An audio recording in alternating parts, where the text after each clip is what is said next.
Movie की शुरुआत में हमें कर्टनी नाम की एक लड़की को दिखाया जाता है जो कि अपनी सिस्टर टेसा के साथ गाड़ी में सफ़र कर रही होती है।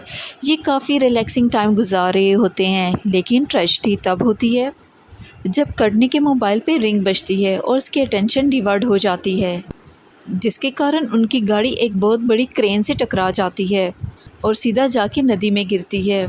अब इस कार एक्सीडेंट में कर्टनी तो बच जाती है, लेकिन उसकी सिस्टर टेसा की वहीं पे डेथ हो जाती है।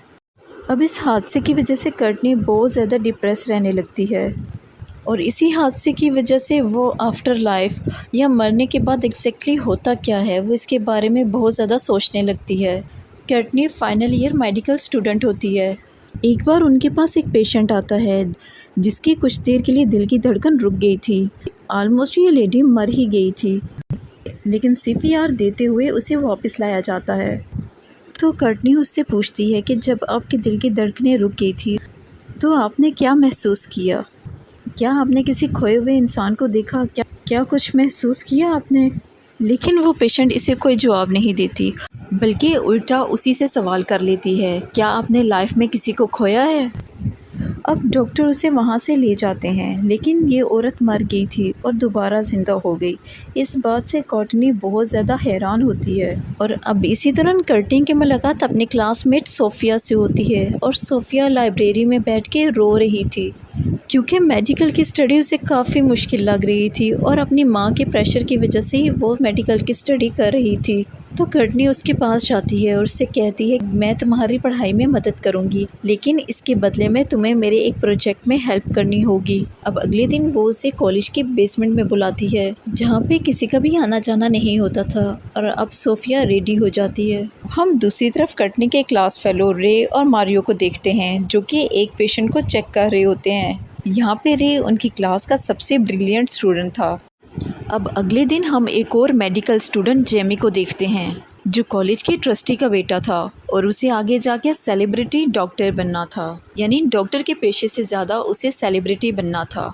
अब कर्टनी उसके साथ जानबूझ के फ्लर्ट करते हुए उसे बेसमेंट में आने का कहती है। दरअसल कर्टनी को अपने एक्सपेरिमेंट के लिए 2 लोगों की हेल्प चाहिए थी और इसी वजह से वो सोफ़िया और जेमी को अपने साथ लेती है।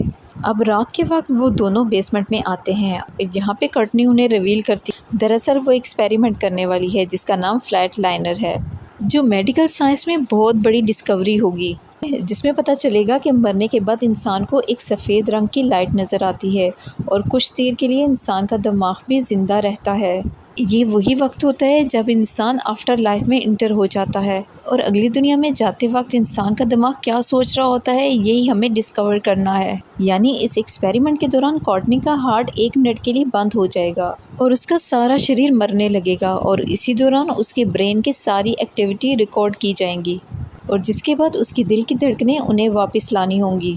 अब ये सुनते ही जेमी उस एक्सपेरिमेंट के लिए रेडी हो जाता है, लेकिन सोफ़िया काफ़ी पैनिक होने लगती है क्योंकि किसी मरे हुए को ज़िंदा करना ये कोई मामूली बात नहीं थी। और यहाँ पे वो प्रोसीजर स्टार्ट करते हैं और जेमी कर्टनी को इंजेक्शन लगाता है और धीरे धीरे कर्टनी की हार्ट बीट रुकने लगती और उसका सारा शरीर कांपने लगता है और वो मर जाती है और ये लोग कर्टनी की ब्रेन एक्टिविटी रिकॉर्ड करने लगते हैं। अब दूसरी तरफ हम कर्टनी को देखते हैं जहाँ पे धीरे धीरे उसे पुरानी सारी यादें आने लगती है। उसने बचपन में क्या पढ़ा था, क्या सीखा था, वो सब कुछ अचानक से याद आने लगता है। अब यहाँ पे 1 मिनट गुजर जाता है और उसे इंजेक्शन देके दोबारा जगाने की कोशिश की जा रही होती है, लेकिन उसे होश आता ही नहीं है। फिर उसे सीपीआर दिया जाता है, उसे कुछ भी करे होश नहीं आ रहा था। ये देख के सोफ़िया बहुत ज़्यादा पैनिक होने लगती है और वो रे को फ़ौरन से मैसेज करती है और उसे बेसमेंट में आने का बोलती है और यहाँ पे रे इमरजेंसी मैसेज दे के बेसमेंट की तरफ जाने लगता है और उसे देख के मार्लो भी उसके पीछे पीछे आने लगती है। यहाँ पे सोफ़िया उन्हें सारी बात बताती है कि ये एक्सपेरिमेंट कर्टनी का था और अभी तक 2 मिनट हुए हैं और उसे होश नहीं आ रहा। ये सब कुछ देखते हुए रॉयल कहता है कि सिर्फ सीपीआर से काम नहीं चलेगा, उसकी दिल की धड़कनें सिंक में होना चाहिए। वो उसके मुंह में एक वायर डालता है जो सीधी उसके हार्ट तक पहुंचती है और इसके बाद उसे सीपीआर देने लगते हैं। और यहाँ पे दूसरी तरफ हम कर्टनी को देखते हैं जो कि एक अलग ही दुनिया में जा पहुंची थी। दरअसल कोर्टनी आफ्टर लाइफ एक्सपीरियंस कर रही थी, जहाँ पे उसका शरीर तो हॉस्पिटल के उसी रूम में था, लेकिन उसका ब्रेन उन सारी एक्टिविटी को फील कर रहा था जो कि आफ्टर लाइफ होने वाली थी। जहाँ पे वो शीशे से बने हुए एक गिलास में बंद है, और जो ही वो उसे सीपीआर देने लगते हैं तो उसे लगता है कि ये सारा रूम टूट गया है, और उसके बाद उसे होश आ जाता है। अब वो उसे लेके घर आते हैं। सोफिया और मार्लो उससे पूछते हैं कि तुम्हें कैसा लग रहा है, तो कर्टनी कहती है कि ये फीलिंग्स बहुत ही अजीब है, मानो जो सारी लाइफ की मेमोरीज थी वो एकदम से ताज़ा हो गई हैं। और जब कॉटनी पूरी तरह से नॉर्मल हो जाती है तो ये सारे मिलके उसकी ब्रेन एक्टिविटी को मॉनिटर करने लगते हैं। ये देखते हैं कि जब उसके दिल की धड़कनें पूरी तरह से बंद हुई थी तो इसका ब्रेन पूरी तरह से ब्लैक होना शुरू हो गया था, लेकिन उसके ब्रेन के दो हिस्सों में बहुत बड़े बदलाव आए थे। उनमें एक हिस्सा तो वो था जिसमें इंसान प्यार, मोहब्बत, भूख, प्यास को महसूस करता है, और दूसरा हिस्सा वो था जिसके अंदर इंसान स्ट्रेस को, अपने तनाव को उसे फील करता है। यानी कि कर्टनी के आखिरी समय उसके बहुत से इमोशन रिलीज़ हो रहे थे, और इस एक्सपेरिमेंट की वजह से वो ना सिर्फ मेंटली बल्कि फ़िज़िकली भी बहुत ज़्यादा स्ट्रॉन्ग हो गई थी। और दौड़ने के समय इसका स्टेमिना काफ़ी बढ़ चुका था, दौड़ने के समय उसका स्टेमिना काफ़ी बढ़ चुका था, और पहले ही दिन वो 20 माइल दौड़ के आई थी। यानी इस एक्सपेरिमेंट के थ्रू उसके बचपन से लेके अभी तक की सारी बातें जो उसने सुनी, पढ़ी, स्टडी की थी, उसको क्रिस्टल क्लियर याद थी। और कॉलेज में भी वो टॉप रैंक पे आ जाती है, क्योंकि उसका ब्रेन मानो एक तरह से रीसेट हो चुका था। और इस एक्सपेरिमेंट की वजह से उसके बाकी फ्रेंड्स भी काफ़ी खुश हो जाते हैं। अब वो ये एक्सपेरिमेंट खुद पे अप्लाई करना चाहते थे, लेकिन रॉयल उनको मना करता है कि ऐसा करना गलत है, तुम लोगों को ऐसा कुछ भी नहीं करना चाहिए। लेकिन एक एक करके वो सभी ये एक्सपेरिमेंट अपने पे अप्लाई करने लगते हैं। इस एक्सपेरिमेंट को फ्लाइट लाइनर कहते हैं, क्योंकि इसमें दिल की धड़कन मुकम्मल तौर पे रुक जाती है और मशीन पे एक स्ट्रेट लाइन आ जाती है। और जब जेमी पे ये एक्सपेरिमेंट होता है तो उसे अपनी पुरानी गर्लफ्रेंड अलीशिया याद आती है। दरअसल जब दोनों का रिलेशन चल रहा था उस वक्त अलीशिया प्रेग्नेंट हो गई थी, और ये जानने के बाद जेमी उसकी हेल्प करने के बजाय उसे छोड़ के चला आया था, और यही गिल्ट उसे याद आने लगती है। और हम सोफिया के एक्सपेरिमेंट के वक्त देखते हैं उसके स्कूल में एक टॉपर लड़की थी जिसका नाम अरीना था, और सोफिया उससे बहुत जलती थी, जिसकी वजह से इसने इसके प्राइवेट मोड फ़ोटोज़ सारे सोशल मीडिया में फैला दिए थे, जिसकी वजह से अरीना काफ़ी ज़्यादा बदनाम हुई और वो स्कूल छोड़ के चली गई थी। अब हम ये एक्सपेरिमेंट मार्लो पे होता देखते हैं। मार्लो देखती है कि उसका एक पेशेंट था जो कि उसका बहुत अच्छा दोस्त भी था, लेकिन मार्लो ने गलती से उसे दवाई का ओवरडोज दे दिया, जिसकी वजह से उसकी डेथ हो गई थी। यानी इस एक्सपेरिमेंट के थ्रू एक तरफ तो उनका माइंड रीसेट हो गया था, इनका माइंड बहुत अच्छे तरीके से काम कर रहा था और पढ़ाई में भी ये बहुत अच्छे स्कोर ले रहे थे, और दूसरी तरफ उन्हें वो भी बातें याद आने लगती हैं जिसे वो भुलाने की कोशिश कर रहे थे। और अब तक 4 लोगों पे ये एक्सपेरिमेंट किया जा चुका था। रॉयल इस एक्सपेरिमेंट को खुद पे अप्लाई नहीं करता, और इसके बाद ये स्कॉटी से बचते हुए वहाँ से निकल जाते हैं। अब यहाँ से वो एक पार्टी में चले जाते हैं जहाँ पे सोफिया जेमी को लेके अपने घर चली जाती है, और रॉयल मार्लो के साथ होता है। यहाँ पे कर्टनी अकेली होती है, और जब वो अपने घर के लिए निकल रही होती है तो उसे अपनी छोटी बहन की परछाई नज़र आती है। वो डरते हुए इस परछाई का पीछा करती है, तो वो छोटी लड़की एक कार में जाके बैठ जाती है, और जब कर्टनी कार के शीशे में से देखती है तो उसे अपनी बहन की लाश पानी में तैरती हुई नज़र आती है। ये देख के कर्टनी काफ़ी परेशान हो जाती है और जल्दी से अपने घर के लिए रवाना हो जाती है।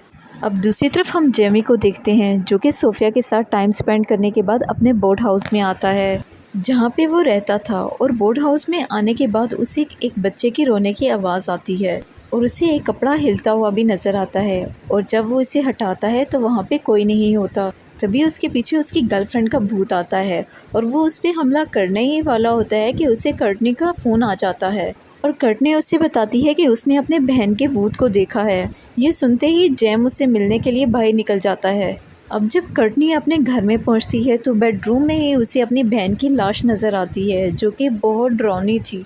अब कर्टनी समझ जाती है कि उसकी जान को खतरा है, वो इसलिए यहाँ से भागने लगती है। इतने में उसकी बहन का साया उसके सामने आ जाता है और वो उसे धक्का देता है, जिसकी वजह से वो ऊपर से नीचे गिर जाती है, और इस तरह से कोर्टनी की डेथ हो जाती है। और उसकी मौत से सारे दोस्त बहुत परेशान हो जाते हैं। जो एक्सपेरिमेंट फ्लैट लाइनर का हिस्सा बना था उनका दिमाग बहुत तेज़ हो चुका था। लेकिन अब उनको कुछ अजीब सा दिख रहा होता है। और इसके बाद जेमी को एक दफ़ा फिर अपनी गर्लफ्रेंड की और एक बच्चे की रोने की आवाज़ आती है और उसकी एक्स गर्लफ्रेंड का साया उसे पानी में फेंक देता है, उसको मारने की कोशिश करता है, लेकिन वो किसी तरह से बच जाता है। अब दूसरी तरफ हमें कोर्टनी की उस दोस्त को दिखाया जाता है जिसका नाम मार्लो है और जिसने ओवरडोज देने की वजह से अपने एक पेशेंट को मार दिया था। तभी जब वो मोर में थी तो उसे सभी लाशें जागते हुए नज़र आती हैं और तभी उसी पेशेंट का भूत उसके सामने आता है और उसे मारने की कोशिश करता है, जिसे देख के वो बहुत ज़्यादा घबरा जाती है। अब दूसरी जगह पे हम सोफिया को देखते हैं जो कि लिफ्ट में जा रही थी, तो लिफ्ट का दरवाज़ा खुद से ही बंद हो जाता है और अचानक से लिफ्ट खुद ही मूव करने लगती है और जब लिफ्ट खुलती है तो एक अजीब सा खंडरनुमा एक कमरा होता है और यहाँ पे उसे अपनी वही दोस्त नज़र आती है जिसकी न्यूड पिक्चर उसने सोशल मीडिया पे डाल दी थी। और अब शाम के समय वो चारों मिलते हैं और आपस में बात करने लगते हैं। अब उनको लगता था कि इस एक्सपेरिमेंट के थ्रू उन्होंने आफ्टर लाइफ का कोई गेटवे ओपन कर दिया है जिसकी वजह से कोई डेमोनिक पावर उन पे हमला कर रही है। फिर जेमी कहता है कि मेरी एक्स गर्लफ्रेंड अभी ज़िंदा है। उधर रॉयल को ये सारी बातें बेतुकी लग रही थी। वो इन्हें समझाते हुए कहता है कि ये सब तुम्हारे दिमाग का खेल है, तुम्हारे साथ रियल में ऐसा कुछ भी नहीं हो रहा। तुम लोगों को अपने अपने गिल्ट का सामना करना चाहिए ताकि तुम लोगों के दिमाग का डर मिट जाए। और ये बात सोफिया और जेमी को बिल्कुल ठीक लगती है। अब जेमी भी अपनी एक्स गर्लफ्रेंड अलीशा को ढूंढने लगता है और जब वो उससे मिलती है उसके साथ उसका 5 साल का बच्चा होता है जो दरअसल जेमी का ही बच्चा था क्योंकि उसने अबॉर्शन नहीं करवाया था। जेमी उससे बात करने की कोशिश करता है लेकिन अलीशा से रोक देती है। तो जेमी कहता है कि मैं तुम्हें भी एक्सेप्ट करूंगा और अपने बेटे को भी, और हम एक परिवार की तरह रहेंगे, जिसके बाद वो इसे माफ़ कर देती है। दूसरी तरफ कोर्टनी की दोस्त सोफिया उस लड़की के पास जाती है जो कि उसकी क्लास की टॉपर थी और जिसकी न्यूड पिक्चर इसने सोशल मीडिया पे डाल दी थी। वो उससे कांटेक्ट करती है और इसके बाद उसकी वर्किंग प्लेस पे जाके उससे अपोलोजाइज़ करती है, जिस पे वो लड़की भी उसे माफ़ कर देती है। अब चूँकि इन्होंने अपनी गलती की माफ़ी मांग ली थी इसलिए उनके दिल में जो भी गिल्ट, जो भी पछतावा होता है वो सब ख़त्म हो जाता है और इसके बाद उन्हें कोई भी विजन नहीं आते। लेकिन अब यहाँ पे मार्लो को समझ नहीं आती कि वो उस आदमी से माफ़ी कैसे मांगे जो कि ऑलरेडी मर चुका है। अब वो गाड़ी चला रही होती है और पीछे से कोई से मारने के लिए हमला करता है तो उसकी गाड़ी का बैलेंस ख़राब हो जाता है जिससे उसका एक्सीडेंट हो जाता है। अब मार्लो इन सब बातों से बहुत ज़्यादा परेशान थी, इसलिए वो सोचती है कि वो आफ्टर लाइफ में दोबारा जाएगी और इस पेशेंट से माफ़ी मांगेगी, यानी कि वो फ़्लाइट लाइनर एक्सपेरिमेंट एक बार फिर अपने साथ करेगी ताकि वो उस दुनिया में जाके अपने दोस्त से माफ़ी मांग सके और इस गिल्ट से हमेशा के लिए निजात पा सके। और वो जानती है कि उसका कोई भी दोस्त अब उसकी हेल्प नहीं करेगा, इसलिए वो उसी बेसमेंट में जाती है और ख़ुद को इंजेक्शन लगाती है जिससे अब उसके दिल की धड़कनें आहिस्ता आहिस्ता रुक जाएंगी और वो अपने दोस्तों को एक मैसेज भेज देती है कि वो फ्लैट लाइनर को फिर से अपने ऊपर अप्लाई कर रही है। अब उसके सारे दोस्त उस जगह पे पहुंच जाते हैं लेकिन तब तक मार्लो की कॉन्शियसनेस दूसरी दुनिया में पहुंच चुकी थी जो कि बहुत ज़्यादा भयानक नज़र आ रही थी और वो अपने दोस्त को ढूंढने लगती है। तभी उसका दोस्त उसे मिल जाता है और जब वो उससे माफ़ी मांगने वाली होती है तो उसका दोस्त हॉस्पिटल के एक बेड पे लिटा के उसे यहाँ से ले जाने लगता है। तभी यहाँ पे हमें एक बहुत ही ख़तरनाक तूफ़ान नज़र आता है। तभी हमें यहाँ पे बहुत ख़तरनाक तूफ़ान दिखाई देता है जिसमें मार्लो खींची चली जाती है। तभी उसे वहाँ पे अपनी दोस्त कटनी नज़र आती है और वो इससे कहती है कि जब तक तुम खुद को माफ़ नहीं करोगी तुम इस भंवर से कभी नहीं निकल सकती, तुम्हें अपने आप को माफ़ करना ही होगा। तभी हमें असली दुनिया को दिखाया जाता है जहाँ पे मार्लो को कोमे में गए हुए, यानी उसकी हार्ट बीट बंद हुए हुए पूरे 5 मिनट हो चुके होते हैं। उसके दोस्त उसकी हार्ट बीट को एक्टिव करने के लिए हर मुमकिन कोशिश कर चुके होते हैं लेकिन उसकी हार्ट बीट वापस नहीं आ रही होती। तभी वो उसके हार्ट पे एक इंजेक्शन लगाते हैं जिससे मार्लो की हार्ट बीट एक बार फिर से वापस आ जाती है, यानी कि उसकी कॉन्शियसनेस वापस आ चुकी है। अब कुछ दिनों के बाद मार्लो अपने कॉलेज की टीम के पास जाती है और उससे बताती है कि मेरी ओवरडोज की वजह से उस पेशेंट की डेथ हुई थी और किस तरह से उसने पेपर बदले थे। टीन उसे कुछ दिनों तक ट्रायल पे रखता है। इसके बाद वो कटनी का लैपटॉप पानी में फेंक देते हैं जिसके अंदर फ्लाइट लाइनर एक्सपेरिमेंट की पूरी डिटेल थी ताकि इसके बाद कोई भी इस एक्सपेरिमेंट को ना करे। दरअसल जब वो इस एक्सपेरिमेंट का हिस्सा बने थे तो इनके दिमाग के कुछ हिस्से बहुत एक्टिव हो गए थे, जिसमें उनके दिमाग के सारी बचपन से लेके अभी तक की यादें थी, जिसकी वजह से वो बहुत ज़्यादा इंटेलिजेंट हो जाते हैं। उनकी फ़िज़िकल एबिलिटी भी बढ़ गई थी। साथ ही इनके दिमाग का वो हिस्सा भी एक्टिव हो गया था जहाँ पे इंसान के अपने गिल्ट, अपने पछतावे, अपने दुख होते हैं। यहाँ पे उन्हें वही विजन नज़र आते थे जहाँ पे उन्हें लगता था कि उन्होंने ज़िंदगी की सबसे बड़ी गलती की है, और ये गलती और उसका पछतावा इस कदर उन पे हावी हो जाता है कि किसी के ना होते हुए भी वो ख़ुद को नुकसान पहुँचा रहे थे। और उनको नज़र आने वाले भूत दरअसल कोई भूत नहीं थे, बल्कि उनके विजन्स थे। कटनी को अपनी बहन के मरने का गम था और उसे लगता था कि उसी की वजह से उसकी बहन की डेथ हुई है, और इसी वजह से वो उसे हेलुसिनेट करने लगती है और खुद ही नीचे गिर जाती है, जिससे उसकी जान चली जाती है। जबकि दूसरी तरफ जेमी को अपनी गर्लफ्रेंड और उसके होने वाले बच्चे का गिल्ट था, जिसकी वजह से उसे बार बार अपनी गर्लफ्रेंड और उसके बच्चे के रोने की आवाज़ आती थी। तो ये था एक्सप्लेनेशन फ्लाइटलाइनर मूवी। उम्मीद है आपको स्टोरी पसंद आई होगी। तो मुझे दीजिए इजाज़त, मिलते हैं नेक्स्ट वीडियो में। तब तक अपना बहुत सा ख्याल रखिएगा। टिल देन अल्लाह हाफिज़।